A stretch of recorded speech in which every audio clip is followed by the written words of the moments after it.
இருமுடி கட்டி சபரிமலை நோக்கி சென்ற அரசியல் பிரபலம்.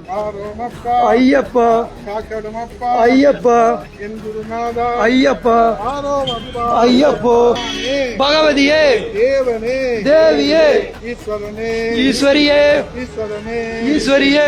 பலத்த நிர்வாகிகளின் பாதுகாப்புடன் ஐயனை தேடி நடந்தே சென்ற முன்னாள் அமைச்சர். ஐயப்போ ஐயப்பா ஐயப்போ ஐயப்போ சாமியே. மதுரை திருமங்கலம் சட்டமன்ற தொகுதியுடைய சட்டமன்ற உறுப்பினராகவும் முன்னாள் அமைச்சராகவும் இருந்த சட்டமன்ற எதிர்க்கட்சி தலைவராக இருக்கக்கூடிய RP உதயகுமார் சபரிமலை ஐயப்பனுக்கு மாலை அணிவித்து விரதம் இருந்து இன்னைக்கு காலையில அவரோட இல்லத்துல நடைபெற்ற சிறப்பு பூஜைகளுக்கு அப்புறமா சபரிமலை நோக்கி தனது பயணத்தை தொடங்கியிருக்காரு. முன்னாள் அமைச்சர் அப்படின்றதுனால ஏராளமான கட்சி நிர்வாகிகளும் பொறுப்பாளர்களும் அங்க வருகை தந்து அவர்கிட்ட ஆசைகள் பெற்ற நிலையில அவர் இப்போ சபரிமலையை நோக்கி தன்னோட பக்தி பயணத்தை தொடங்கியிருக்காரு. இது குறித்தான வீடியோ காட்சிகள் இப்ப வெளியாகி இருக்குது.